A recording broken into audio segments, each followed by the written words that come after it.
Okay, so I'm here with Abby Beeman of Marshall University, one of two universities that you played for, and about to embark on a journey to Iceland, right? You haven't traveled there yet. Yep, I haven't traveled there yet, but soon enough. Okay, okay. So before we'll get to that, as we're talking, it's 2:20 p.m. my time, but it's 8:20 a.m. your time. So what hour do you usually wake up? It really just depends, but normally I try to wake up around 8 and then maybe like 9 if I give myself a day to sleep in. I just feel like the day goes by so fast whenever you're in bed like all morning. So So you're a morning person, probably, yeah, right? yeah, I would say, but I also stay up a little bit sometimes. So I think, I make whatever work. Okay. So most basketball stories start with I wasn't interested in the sport. A coach invited me because of my height, right? Yeah. But I'm guessing that wasn't the case with you, right? No. Yeah. Okay. So No, how that did was not. you? I mean, I'm considered short as well. I'm 5'9", something like that. So I mean, I can relate. So how did you get into basketball? Really, I just feel like I always had a love for the game, but we had a hoop out back. My dad was really into sports, and I would just always like gravitate towards basketball. Even I did gymnastics, softball, and like I'd always make time to go outside and shoot before I went to either of those sports for practice and stuff. So I think, I was just kind of born with the love of the game, and then also I had parents who, wanted us to be in sports and try everything. So I just kind of naturally fell in love with basketball. Okay, so it was basketball, but you were also a track athlete, right? So Yep. why did you pick eventually basketball over running track? Yeah, so I did cross country too, and I did that to stay in shape for basketball. And then the same coach for track was also the cross country coach. So that's kind of how I got into track. And then I basically always just did it to stay in shape for basketball. There was never a doubt that, I was gonna choose basketball at the end of the day. So I enjoyed track, but I just love basketball so much, so I was never gonna give that up. And who did you look up to when you were like beginning your adventure with basketball? What players? Yeah, so everyone always asks me this question. Honestly, Okay. like there wasn't a specific player that I followed or really like looked up to, like you said. There were some local girls that were good, and one's went on to be the Maryland. She's the Maryland assistant coach now, but she was pretty good. But just kind of wanting to be like them when I got older. But as I kind of progressed throughout my basketball career, I realized I'm my own player, and I don't have to model my game after anyone specifically. So I would just say, a combination of a lot of different players and just Okay. loving to watch the game. Yeah, I'm asking that question because I'm interested. When did you know that you were going to become a point guard? Yeah, I'm pretty sure that's the only position I always was my whole life growing up because my height probably looking back, but I really never played another position, not even shooting guard, and obviously they never put me in the paint. So, um, yeah, I don't think I ever really had an option, but I love being point guard, so it doesn't really matter. Yeah. And when you spoke about local girls, you grew up in Ridgeley, West Virginia, population of 590 people. How did it feel growing up in such a small community? Yeah, super special. I know like when you're younger, you kind of think like, oh, there's nothing to do around here. Like it's so small, but you just learn to appreciate it, and it's just awesome being able to just go around town and everybody and everyone knows you, and it's just like a really big kind of family environment. It makes you feel at home.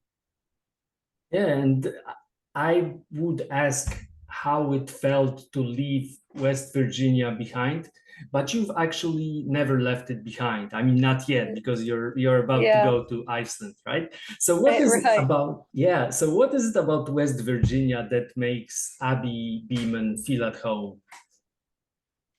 A lot of things. I'd say mainly I always say the people are what make a place. So if my people were anywhere else, I would probably call that place home.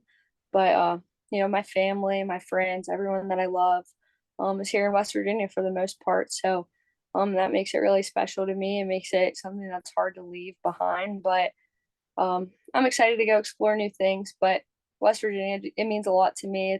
It's a small state for the most part, and a lot of people who don't live here never heard of it, never been. But it's really special, and there's a lot of mountains and stuff to look at, which makes me feel at home as well. But yeah, I love it here, and I think it's because all my people are here.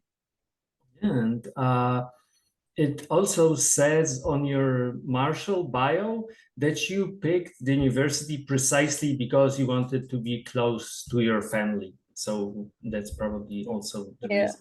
So how is it? I'm gonna just take a leap Okay. with this question. So how does it feel to, or how do you feel about moving not only to a different state, but to a different country, right? Across the ocean? Yeah.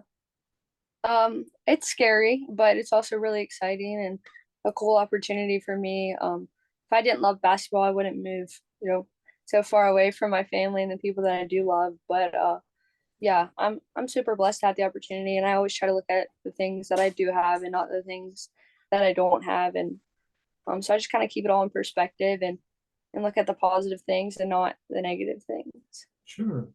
And let's talk about Frankfurt High School for a moment. It wasn't a basketball powerhouse, but the school had some success with you at the point. So, um,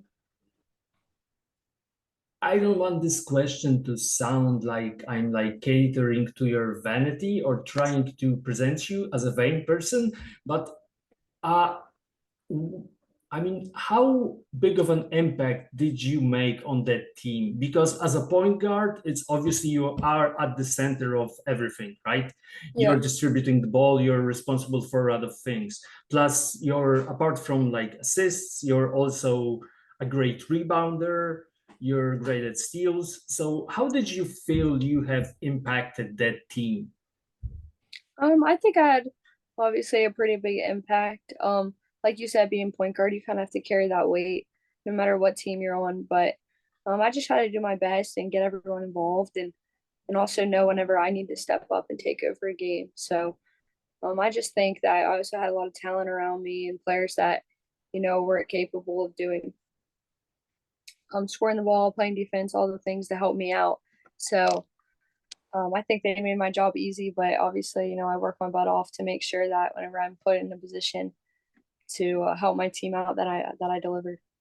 Yeah, so as a point guard, did you feel responsible for making that team better and making your teammates better as well?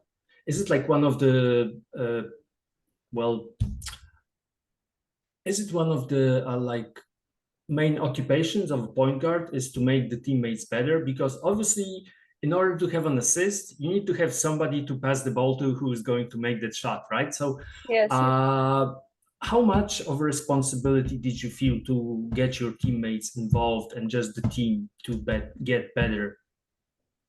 yeah, a lot because, like you said, I can pass them the ball all day, but if they don't, make a shot or know what to do with the ball, like that's kind of out of my control. So, I just, I've had a big responsibility to put them in the right positions and to deliver the ball to them whenever they need it, and just kind of be a good leader for them. But ultimately, I can't play basketball for them, so I can't take all the credit because they do stuff on their own and all those fun things. So as much credit as I'd like to take, they basically get all of it because, like you said, I mean I can't play basketball for them. I just do my best to put them in the best position.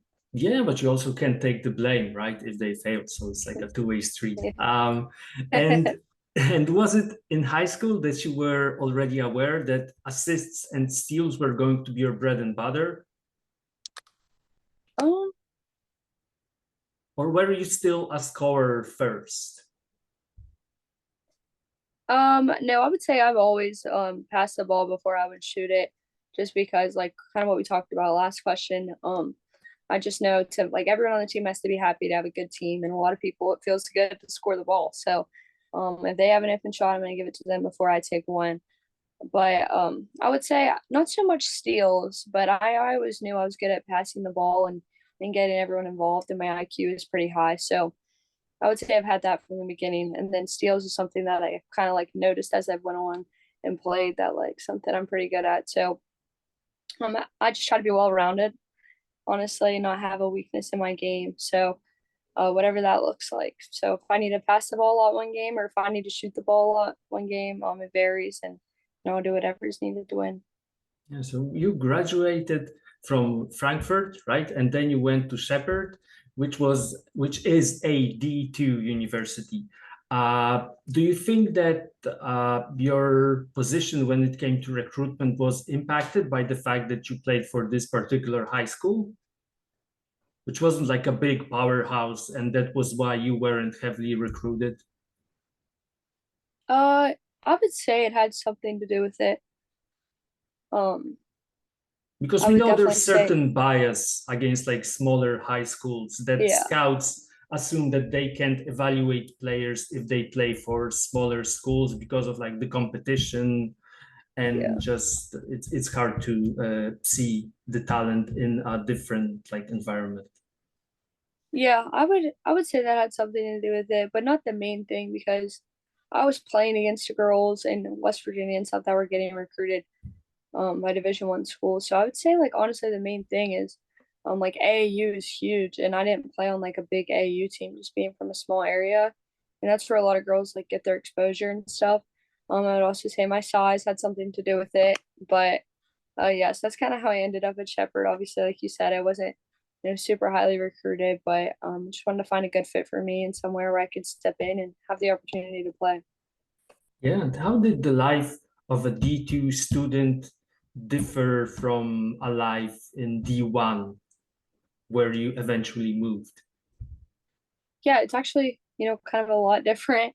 I imagine every D2s and D1s that run their program a different way, but mostly I would say off the court stuff is like a lot different. You just have more benefits at the Division 1 level, more money, travel is a lot different. Obviously the basketball is a higher level as well, but I would say also it's more time consuming at the Division 1 level. It's more like your job almost. At the Division 2 level, I'd say it's more like a I'm not saying school doesn't come first in Division 1, but Mhm. you're there to play basketball. That's why you went there. And I think Division 2 is, well, I want to go to the school and I'm okay, pretty good at basketball, so I'll play. So I think the commitment's higher at the Division 1 level, and it's more time consuming. But there are similarities as well. And when you transferred to Marshall, was it with the intention of being the starting point guard on the team? Yeah, 100%. That was like one of the biggest things that went into my decision. I don't want to go somewhere and sit the bench. So I went, obviously, you have to earn it, but I wanted to go somewhere where I'd have the opportunity to do that. And were you afraid that you weren't going to get that starting spot, or that teammates are going to look down on you since you're a D2 player, so you're like below them? Yeah, I was never worried that I wasn't going to get the spot. I'm very confident in myself and in the work that I put in.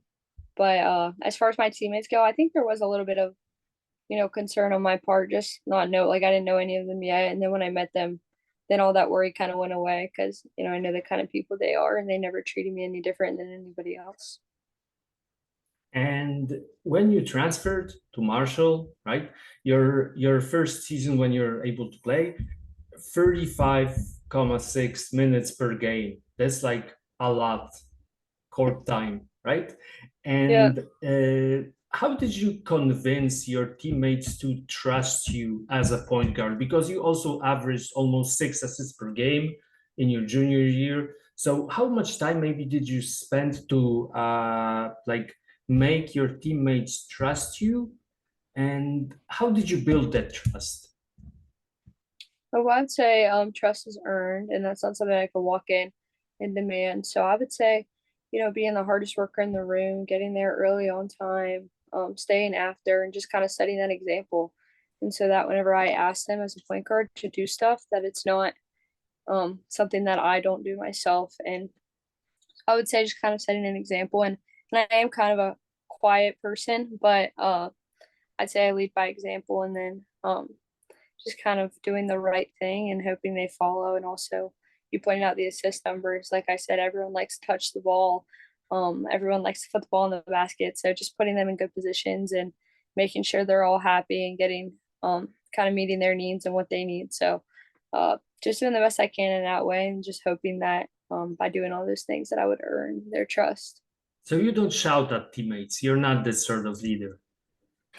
I no, I don't really shout at people. I mean, in a Okay. game, I might be like, say something that needs done, but never in a, a hateful way, because people don't normally respond well. Okay. Yeah. So next year, your senior year, you led the team in points, rebounds, assists, and steals per game. Uh, how? How is that even possible? We're talking about like somebody who just 2 years ago was in the D2, you moved to D1, and you're such a leader on a team. Yeah. So how is that even possible? I'm gonna get into the triple doubles in a moment, but for somebody who has been passed over because of your height, suddenly you're showing people that you're able to do these things. So how are you able to do them?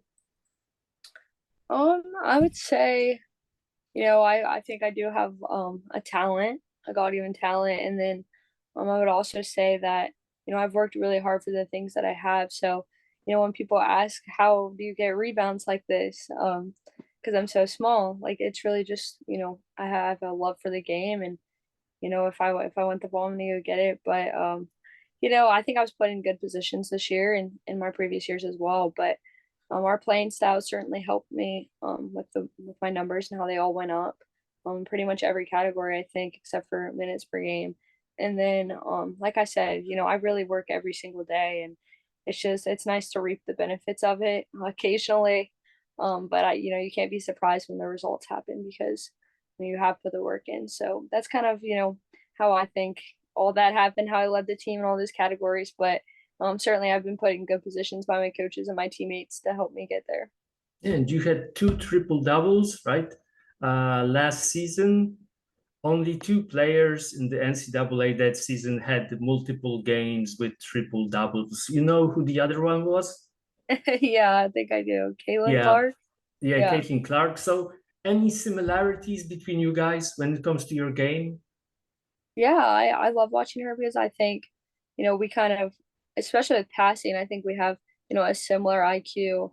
And then obviously she's a lot taller than me, but I could use a few of her inches. But I think, we both have deep range. She probably shoots, more threes than I do, at least she did in college. Um, but yeah, I do see a few similarities. Obviously there's differences as well, but yeah, I think we both are really good passers, and that's something that I always kind of, notice when I watch her, is that, we kind of have the same IQ, it seems like. Yeah, and you can shoot the free as well, right? So there's like, Yeah. yeah, it's like kind of, I'm guessing that with all these skills, it's sort of like things are like rebounds and steals become somewhat underrated, because when people think of you, I talk to some people and they consider mostly assists and shooting the free, right? Yeah. So I also have a question about your shooting technique. When you get the ball, do you shoot it, you take it like a bit down and then you push it out? Do you rotate the ball so that it feels better in your hands, or do you just throw it and have no problem? Like however you catch it, you're gonna throw it, because it puts some people off when like they catch the ball and they have Yeah. to rotate it a bit so that it fits their hands better. So are you able to do that, like quick move and throw it, or do you like catch it and immediately throw it? No, I don't rotate it. I feel like there's no time for that, especially in a short window. Um, yeah, so I don't rotate it. I just catch and shoot it, however. But honestly, if I was sitting there thinking about it and thinking about rotating it to the right spot, I probably would get blocked. So Yeah. Okay, so your season is over at Marshall, and were there any expectations for your career after you graduated?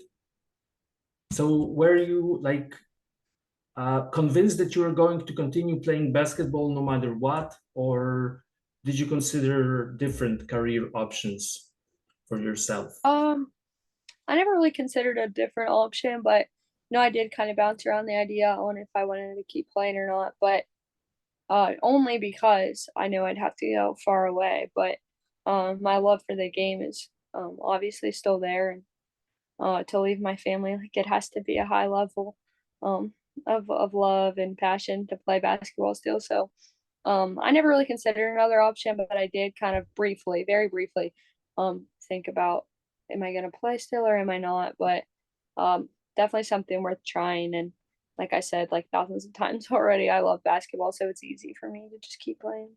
Yeah, just give it a try. If you don't like it, you can always like do something else, right?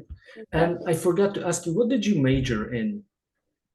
Yeah, so I actually majored in I have a sports management degree and then I got my master's in leadership. So, all into sports.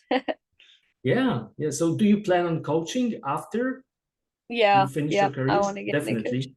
Yeah. Okay, okay.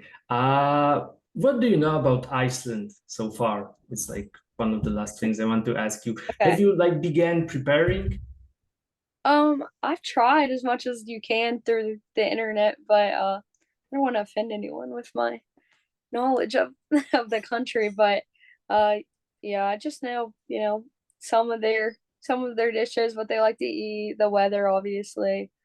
But other than that, really just gonna be a surprise for me. I've looked up some videos. My family, of course, they found out this is where I was going. They were looking up everything and they were kind of giving me information, but you can only read so much. I feel like it's a whole different experience whenever you're actually in something.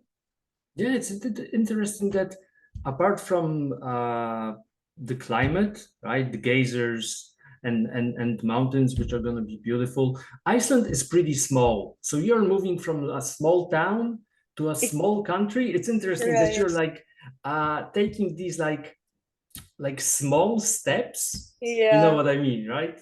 Yeah. It sort of may seem like it. Yeah, and the interesting thing about the league in Iceland is that there's a limit for American players. So there's Uh-huh. one American player per team. And Yeah. how do you feel about the fact that the team saw something in you and decided that you were going to be, well, however that sounds, their American? Yeah. Is it a It huge feels responsibility, or do you like the pressure and you're just gonna prove them that they made the right decision? I think it's both. It's definitely a huge responsibility whenever you can only have one and they chose me. So I feel the responsibility to perform well for them. But also, it is a little bit of pressure, I would say, but that doesn't really phase me or bother me too much. I'd rather it be that way than the other way around. So pressure means there's an expectation of you, and that's kind of what I thrive on and like. So yeah, I'm definitely excited to hopefully prove they made the right decision and just be me. So Yeah. And I'm excited to hopefully see you play there. Is there a chance for people in the United States to watch the games? I'm pretty sure there is some streaming, but I need to get on that for sure and ask the coach. So Okay. Yeah. Hopefully there's a chance for like people to see you and show what you're capable of, yeah. because they're missing out, right? People are missing out on your I abilities. agree. And they hope, yeah, and I hope that they will, after this season, you will probably do something. Well, I don't want to say better to put down the league in Iceland, but just Yeah. something which will give you more exposure, I hope, to Uh-huh. your game. Yeah. And yeah, and thank you for finding the time. And I hope you will enjoy your experience in Europe. This will be your first time in Europe, right? You've never been Yeah. there. Yep. My Okay. first time. Okay. Hopefully you will enjoy that experience. So I wish you all the best and thank you for finding the time to talk. Oh, well, thank you for having me on. I appreciate it. Thank you. Bye. All right. Bye.